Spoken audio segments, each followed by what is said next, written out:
Well, good morning, everybody. And wasn't that an awesome poem by Aaron? Yeah. I'm so glad I know you, Aaron. You're awesome. Well, my name is Gretchen. I'm on staff here at Sycamore Creek, and I'm a part of the teaching team. And I get quite a unique privilege today to talk to you about politics. And, you know, not only just talking politics, but talking politics with love. Do it. I'm going to do my best. All right. So there's some powerful words from Jesus that we really love to quote. And the thing is, they sound really simple, but it's really hard to live out. And these were told to us by one of Jesus' followers, John. He says that Jesus tells us, "A new command I give you, love one another. As I have loved you, so you must love one another. By this, everyone will know that you're my disciples if you love one another." So that sounds simple, right? Love one another. That's all we have to do. Simple. But we gravitate towards these words. We put them everywhere because we love them so much. We wear them on t-shirts. We put them on our coffee mugs. I would love to have that coffee mug. You know you're a really cool Christian if you post it on your favorite social media site and, put up the meme, "Love one another as I have loved you." Okay, this is crazy. Now they're even being posted or printed, on face masks. Crazy. Oh, yeah. I know. We're getting serious about this love one another thing. And it sounds like a great, noble thing to do. But hold it. What about when you're sitting around the table at Thanksgiving this November and somebody brings up the recent election? Uh-oh. Well, then forget about it. All bets are off, right? The carving knives come out, not to carve the turkey, but to attack your political beliefs, right? And keep your hands off the last piece of pumpkin pie. It's mine. Okay? All right. Oh, wait. Oops. We're supposed to love one another. Then you go on Facebook and you're scrolling through your newsfeed and it's just inundated with political ideas, political opinions, shared as fact, of course. You know what I'm talking about, right? So you get on some post and it's like one that really gets you fired up. You're getting so upset, you feel your blood starting to raise and boil. And do you engage with it? Do you comment on it? Do you comment and tell the person nicely that they're wrong and that your opinion is fact? I mean, honestly, my blood pressure is raising just thinking about it. So deep breath. Let's all take a deep breath. We can do this. Love one another. Maybe the most loving thing that we can do is to just not talk about politics at all. That seems like a great plan. When I was growing up, I grew up in a household with a dad who was, one thing and mom who was the other. They were opposites of each other. One was a Republican, one was a Democrat. And we just did not talk about it. That was the rule. No talking politics. But, anything really, any kind of conflict we avoided. We didn't want to discuss difficult issues. We would much rather talk about happy things, cute things like puppies. Aww. I mean, who doesn't love a puppy, right? Or babies. There's my little guy right there. Aww. Or even the double threat, puppies with babies. Aww. Right? All right. I think we need a little quick happy break. Let's watch a short video with puppies and babies.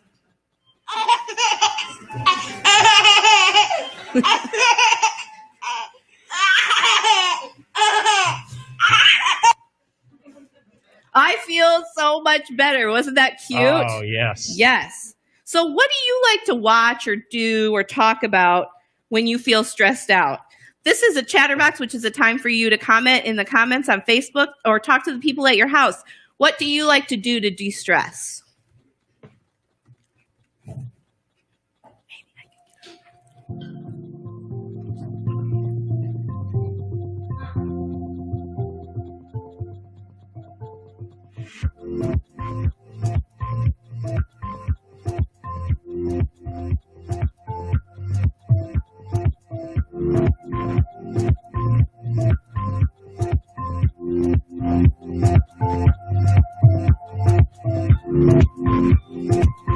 I think the thing that de-stresses me the most is Friday night date night with my wife. with good food, good drinks, and an awesome place. Lately, we've been out at Lake Lansing watching the sunset over a bonfire. That's like the de-stress moment for me. Yeah. Yes. Jeremy, how about you? I mean, I like when I'm really stressed out, I like to be physically active. So I'll go run or something like that. That helps keep that's a good idea. anxiety and stress low for me. Absolutely. We want to hear from you. So type your answer in the comments section in the chatter box.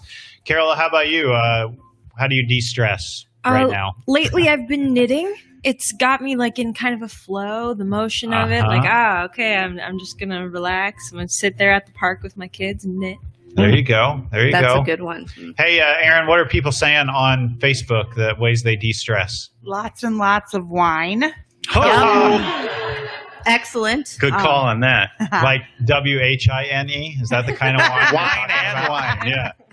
There should have been both homonyms, probably. Yeah. Snuggle with my dogs and eat ice cream. I hear you, Breezy. Nice. Listening to music and read. Christine Lopez said that. There we go. I personally nap for all I'm worth. Yes. Yeah, okay. Yes. All right. So, Gretchen, you're going to keep talking to us about talking politics with love. I am. Yeah, bring it. All right. So, love one another. It sounds easy, but it's tougher than we think. Instead of diving deep into difficult conversations, we tend to just want to sweep them under the rug, right? But you know what? At Sycamore Creek, that is not what we do. Although, I don't know, the stats say that we're not so sure about this whole talking politics thing. But today we're going to continue in this series that we're in called I Think You're Wrong, But I'm Listening. And this series is based on a book called the same title. And it's by Sarah Holland, or no, that's not right. Sarah Stewart Holland, yes, and Beth Silvers. Oh, yeah. I've been practicing saying their names. So last week, we heard from Pastor Tom and Kay, and they told us that we should talk politics. So we got to do this, okay? We should talk politics. And religion. And religion. And the crazy thing is it's ingrained in our brains to not talk about this, right? But last week we talked about ourselves, how we ourselves can have more grace-filled political conversations. So this week we're going to talk about how do we engage others in politics. You know, we're going to look outside ourselves. And there's a key idea that I want to bring to the table today from John Wesley. He is the founder of Methodism, and he's a passionate follower of Jesus. And he said, though we cannot think alike, may we not love alike? Love alike. May we not be of one heart, though we are not of one opinion. Without all doubt, we may. Herein, all the children of God may unite, notwithstanding these smaller differences. I love that so much. You know, each of us was made in God's image. He did not make us to think alike. He made us each unique and different. But John Wesley is saying we can love alike. Mm-hmm. I love that. With these words in mind, I want to go into today's message, and we're going to look at disagreements. So, you know, disagreements are a fact of life. We disagree with each other pretty regularly. And so I'm hoping that my suggestions today can help not only with political disagreements, but all the different disagreements we have in life. But today we're focusing on politics. And I want to remind you what our key verse is for today. And that comes from the book of John. A new command I give you, love one another. I want everybody to say that to each other at home and here in the room. Ready? Love one another. Love Good one job. another. As I have loved you, you too should love one another. But this, everyone will know that you are my disciples if you love one another. This is how we show people that we're God's disciples.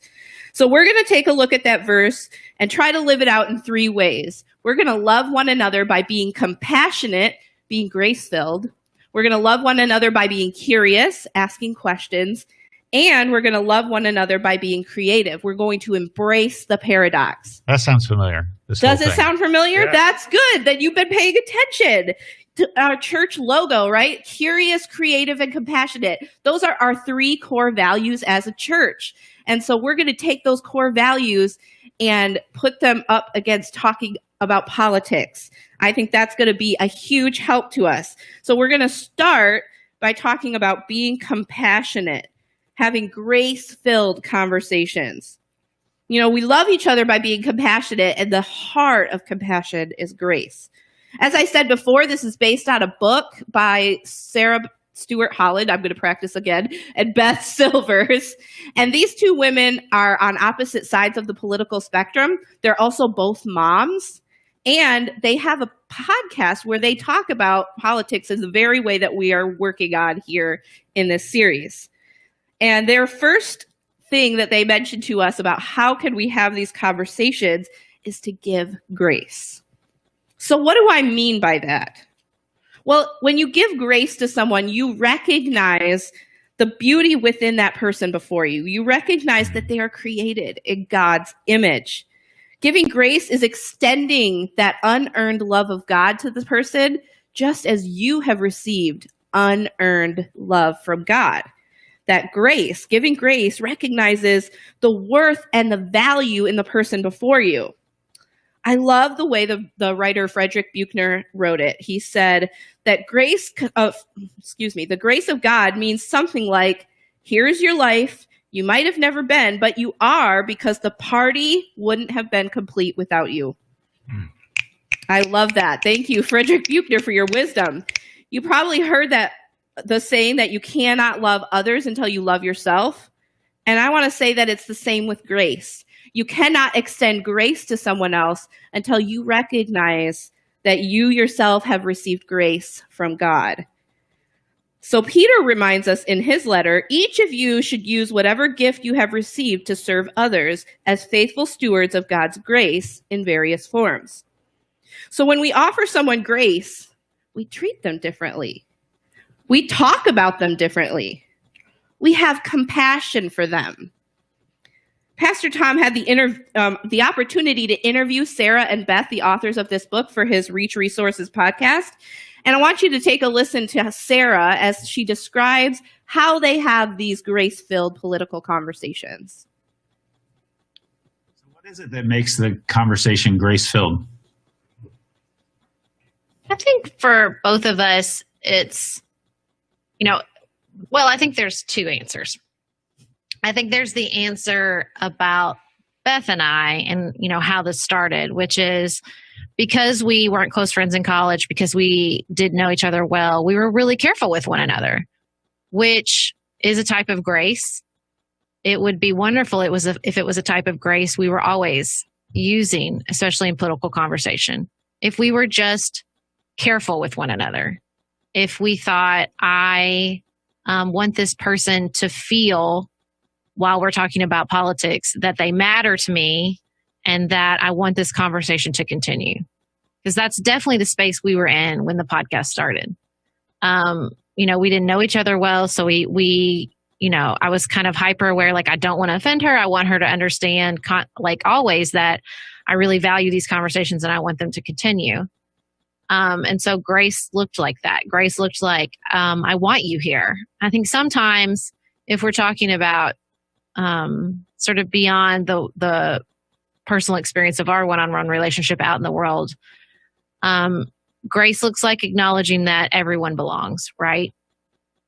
That everyone is a human being deserving of basic dignity, and that they might have offensive belief systems that you don't condone, and that we are definitely not asking you to compromise with or make space for or put on a platform. But what we are saying is that, everyone belongs, either by luck of birth or privilege or the color of our skin. We have all benefited from privileges we did not earn. And I think sort of seeing the entire sort of human family through those eyes and realizing that there are aspects of our lives and blessings and gratitudes that we did not earn. And that's true of everybody else as well. And so, as an exercise and acknowledging that and being grateful for it, we have to give grace to those we feel might not earn it. And, it's a constant practice. It's a constant checking in with the teachings of Christ and the love your neighbor as yourself, love your enemy. I always say love your enemy is not complicated. It's not easy, but it's not complicated. It's not love your enemy unless they're a white supremacist, or love your enemy unless they're on the other side of the aisle. It's just love your enemy. That's the whole kit and caboodle. I love hearing what Sarah has to say there. I love one of my favorite things that she says is grace looks like I want this person to feel that they matter and I want the conversation to continue. I want you here. You know, she said some really tough, challenging things in there. Loving your enemy is not easy, but at the same time, it's simple. It's loving your enemy. There's no caveat to that. It can be really tough to love someone in the midst of a political conversation, which, you know, those get us so worked up. It's so difficult. And as we approach the November election, we're likely to hear somebody say that we're choosing between the lesser of two evils. I got to be honest here, confession time. I am guilty of saying that. And I bet you might have heard that or said that as well. But it's so important for us to realize as we're engaging in politics and political conversations with other people that the people on the opposite side of the political aisle from us are human beings. These individuals, you know, the politicians, their families, they're serving our country, and every aspect of their lives are dissected and scrutinized. Their motives are constantly questioned, and their families can be ridiculed sometimes. To be a politician in our country is to risk physical harm and verbal abuse. There is a huge cost to being a politician. Now, by no means am I suggesting that politicians are perfect. I'm not trying to glorify politicians. Obviously, no one is perfect. But if this is the environment that we've created around politics, who would want to run for office anyway, right? Ouch. Yeah, ouch is right. I think it's safe to say that we all want more and better from our political system and our politicians. And the only place that can start from is compassion and grace that we use around the language we use around our politicians. As Paul says in his letter to the church at Ephesus, do not let any unwholesome talk come out of your mouths, but only what is helpful for building up others according to their needs, that it may benefit those who listen. You know, a couple years ago, we had a series about words, and this was the scripture that we were encouraged to memorize. And so that scripture really sticks with me. Do not let any unwholesome talk come out of your mouths. I believe that we have a major grace deficiency in this country. And that comes from how we treat our politicians, but also how we talk about one another. We are quick to vilify those who we disagree with. We so quickly forget that the person that we're talking to is a human being deserving of grace. And we lack compassion. You know, when we lack compassion and grace in our politics, everything boils down to conflict. And when conflict is the goal, then it creates these false assumptions that underneath each side of the two sides of an argument is equally right or wrong. The problem with conflict is that it really is complex. There's not a black and white line saying this is one way and this is the other. You know, real life is messy and difficult, not simple like we want to break it down to.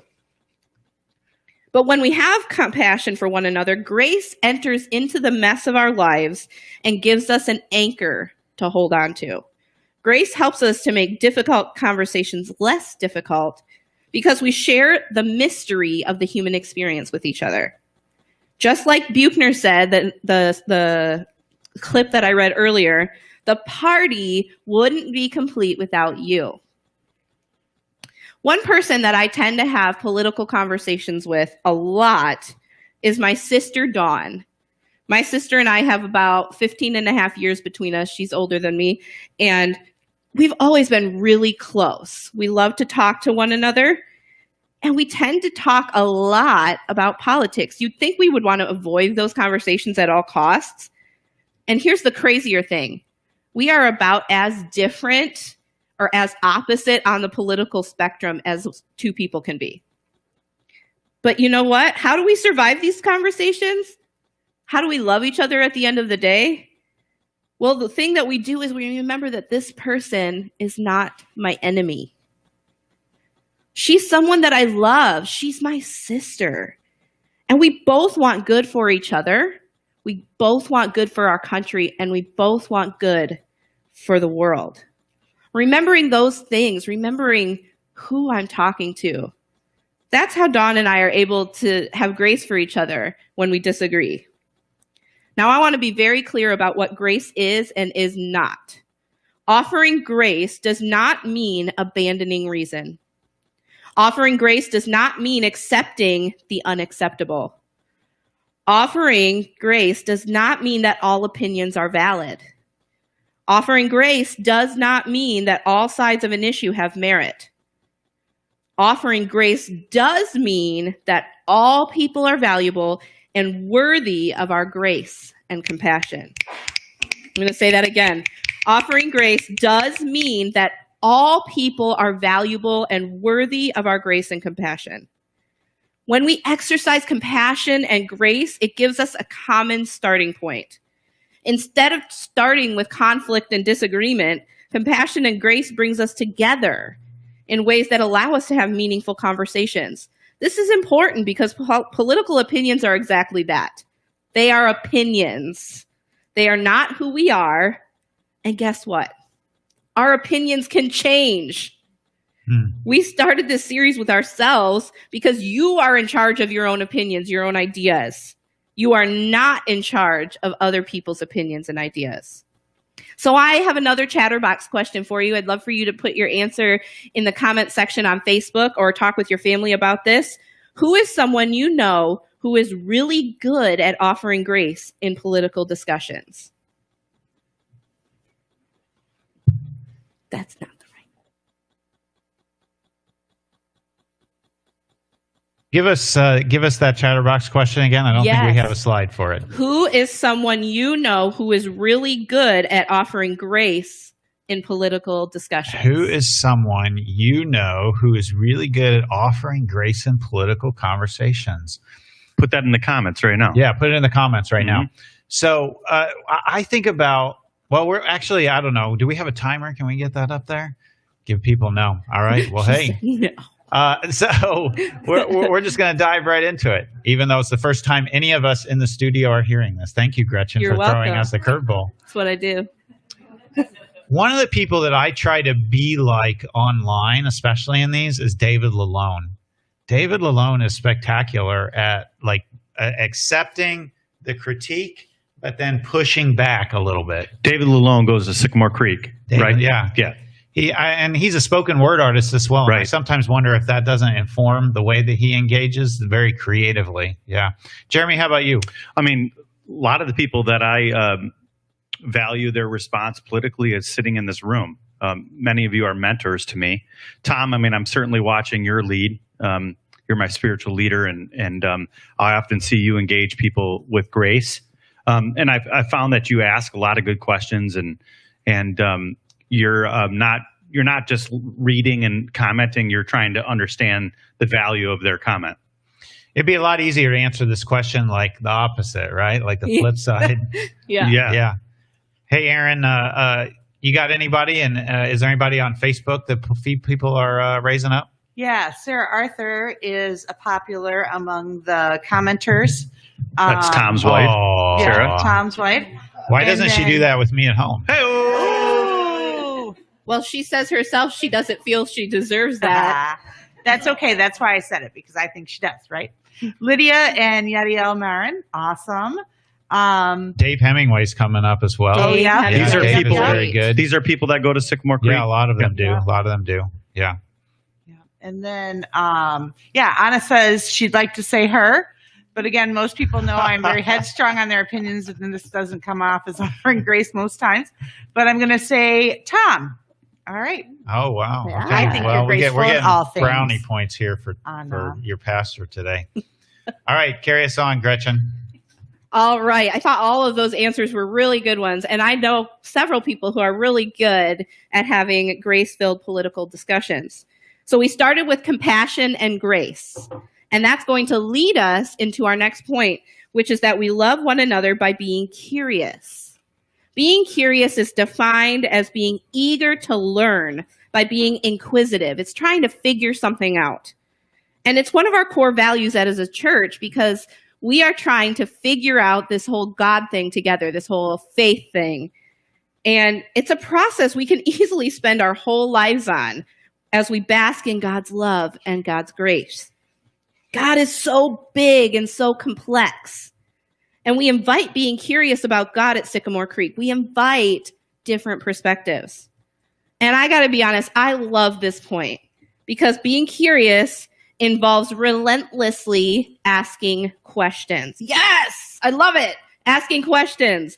I'm a mom. I've got 2 kids who are 3.5 and 6, and I'm constantly encouraging them to ask questions. And I tell you what, I have one friend who's here in the studio today who is phenomenal at asking questions. And that is Carola Spagnuolo. And she will never let me get away with just making some blanket statement. So let's say, for example, that we're in the office and I say something happens that I don't like. And I say, that's dumb. I don't like it. She will probably say to me, what about that is dumb? Or what specifically don't you like about that? Maybe I might say something like, I can't do that. She'll say, well, why do you think that is?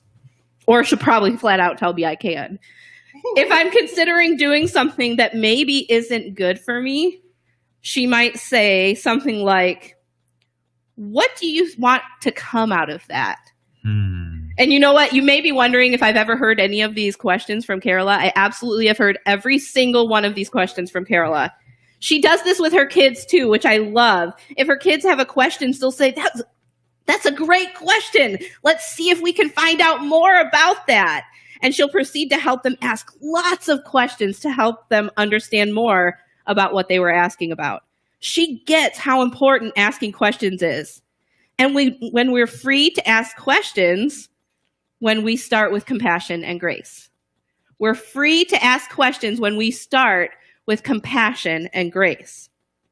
Grace gives us humility, and it gives us a common ground where we can start asking questions. You know, you ask questions of people about their lives. You ask questions about their perspectives, questions about their philosophies, questions about their ideas. Questions can unlock amazing conversations, and it can change our ideas because curiosity is the antidote to assumptions. Okay, we all know what assuming does, right? Uh-oh. It makes a you-know-what out of you and me. All right, we have all heard that one before, I hope.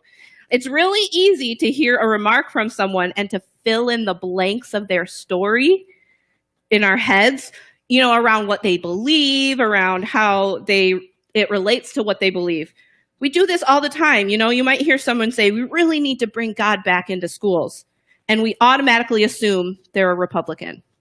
Or if they're saying, well, I was at an LGBTQ march, you might immediately assume they're a Democrat. It's so easy to layer other people with the baggage of our assumptions that we miss the actual issue we're discussing with the person before us. You know, when we fill in the blanks of someone's story, we incorrectly place a label on them, and labels are problematic. Last week, we talked about taking off our jerseys. You know, labels we think can be super helpful because they're like shorthand. They help us understand people better. But often, labels come with a whole set of assumptions. We are a people in this country obsessed with the simple explanation. When somebody puts on the jersey of a group of people, we far too easily place a stereotypical generalization about them on their life. We give them a whole story. What happens then is that when we don't ask deep questions, we form opinions on subjects without actually understanding them. Curiosity helps us take the time to actually listen to what the other person has to say without reacting only to the one thing that we're hearing. Questions are the way that we move beyond our preconceived ideas and really engage with others and their ideas. It sounds really simple, but don't get me wrong, this is hard work. You know, if it's not intuitive for us to ask questions, we've got to build that into ourselves, into our lives. So I have another Chatterbox question, and I know they have this one. What are some good questions we could ask to better understand someone's perspective?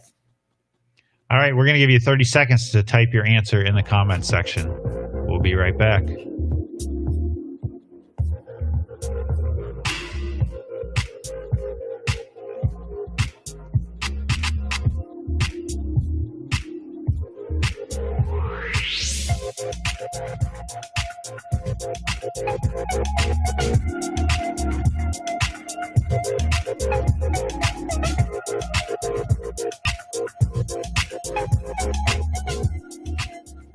This is a great question to ask, and I'm really curious what people are going to say. I'm actually going to give a real live example in the comments section here. I'm commenting this morning as Sycamore Creek rather than myself because we're not sure like what comments you see when you're posting as yourself versus the church. But Susan Angel, which is Jeremy's mother-in-law, asks a great question. She says, how do you not judge a person's character if they're supporting evil? Would you not have judged the people that supported Hitler and the murder of innocent Jews? How do you not judge racism? That's a good question. Those are all really good questions, right? And I think that our first gut instinct is to jump into giving Susan an answer. But hit pause on your answer for just a minute, and let's spend a little bit of time with Susan talking about what does it mean to judge? Tell me, Susan, more about when you say judge, what does that mean? Now, I have no idea what Susan means when she says judge. And I know what I mean when I say judge, but that's a key part of the thing that she's saying, right? Yeah, good point. And so being curious about it means first like saying, okay, well, let me make sure I understand what Susan's actually asking here and what she's suggesting in the questions before I dive in and give my answer. Yeah. Often when I'm working on a message, before I just assume what the word means, I look it up in the dictionary because I want to make sure that I'm using grace in the right way, you know? Yeah, very good. Jeremy, what you got good questions for pulling out conversation? Well, I think it's the heart of the matter here is figuring out where they're coming from, like you just had mentioned. Or you could ask WTF, like Dave said earlier. That's probably not a good question to ask. That might not Probably help not. with No. grace. Let's edit that out of the. Oh, wait, we're live. Oh yeah, we are Whoopsie. live. Uh-oh. Well, we're gonna fire Jeremy. This is I think a good giving him a question. 2-week notice right now. I think a good question that I ask my kids if they're upset about something, I'm like, what is it that I need to know? That's And a great that's a good question that I ask. Aaron, I think we're getting some good conversation on Facebook. Are anybody raising good questions? Super good. Listening first, very close listening to make sure you're understanding what they're saying. Mark Raymond says, never ask why. People get stumped by why. Ask what or where, as in what makes you think that, or where did you get that belief from? Good call. I put an incorrect answer in there so you'd all feel great that I got it wrong. But Jim went up to me and said, were you dropped as a baby? That is not a question you want to ask. That's not what you want to ask. Were you dropped as a baby? This is the hazard of asking a serious question and for people to comment Thanks, on Jim. Facebook. Well, his wife provides a better one here. She says, can you provide some examples to help me see it from that viewpoint? I think that's a good All question. right. That's good. All right, That's Gretchen. that's a journalistic teacher. Yeah, right that's a there. media literacy. How expert about right that? Props to Sarah Ashman Yes. for actually being We professional. love having her with us.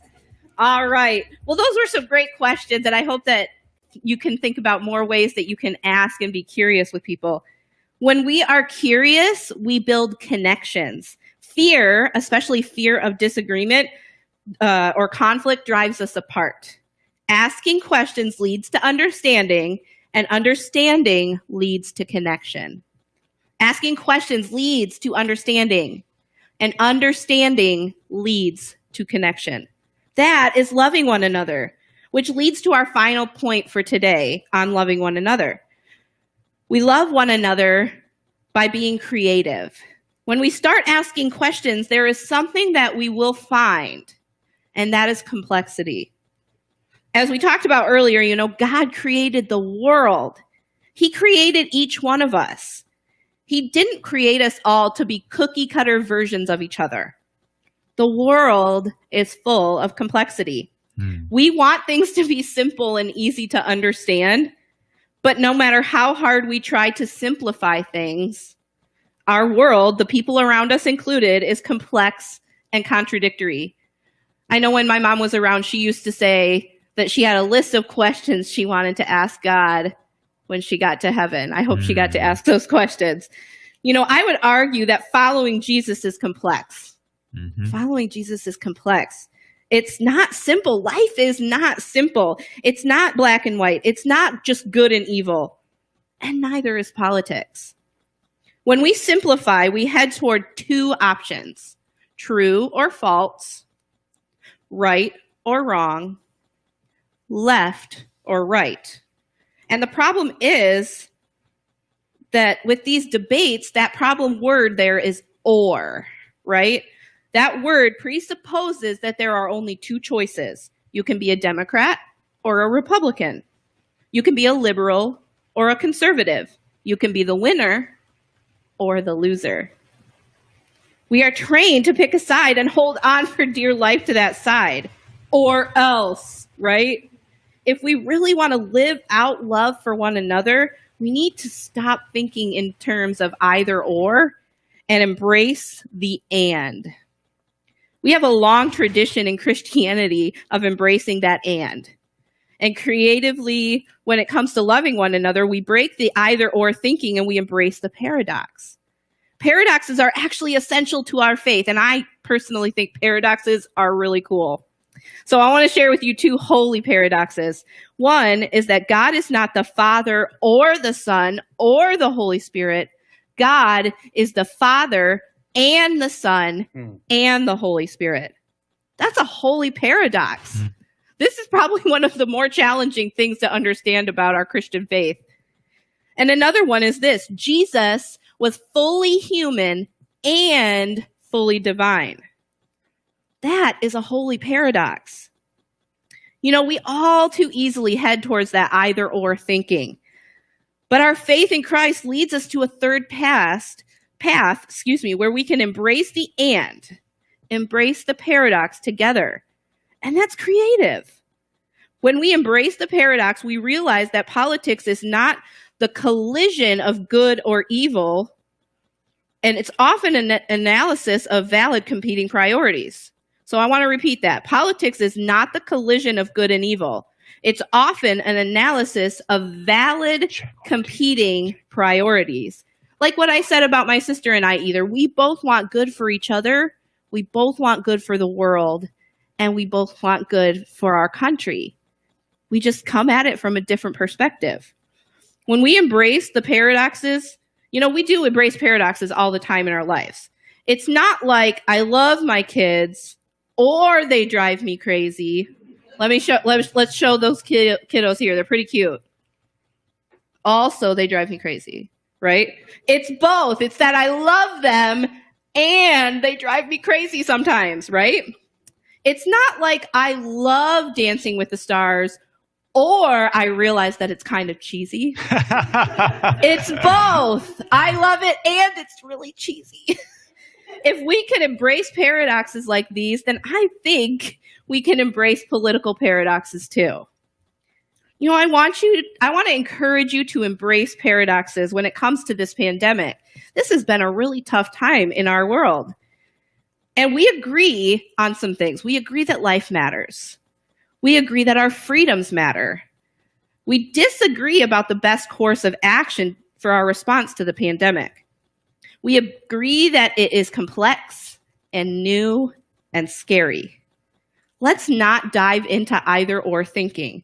Let's embrace the paradox and love one another. Jesus tells us clearly that his followers were to be characterized by love. When we approach politics, it is possible for us to be loving and to have great conversations, even when we disagree. So we love one another by being compassionate, by being curious, and by being creative. I encourage you to be compassionate, curious, and creative today in your political conversations. I've had lots of people tell me in my life that grace-filled political conversations are not possible. And those same people have said that it is Christians who are the most closed-minded and the least graceful when it comes to politics. I think that we can learn to be compassionate and curious and creative in our political conversations. And if we all do that together as a body of believers, we can break down those expectations that people have about Christians. We don't love one another by avoiding tough conversations. We love one another by engaging them and connecting to others. Love is unity. Not unity in where we all believe the same way and think exactly the same things, but unity of love. It's that unity that Wesley describes in his sermon, The Catholic Spirit. And I want to read this passage again, and I want to close the message by reading this in a prayerful spirit. Will you pray with me? Though we cannot think alike, may we not love alike. May we not be of one heart, though we are not of one opinion. Without a doubt, we may herein, all the children of God may unite, notwithstanding these smaller differences.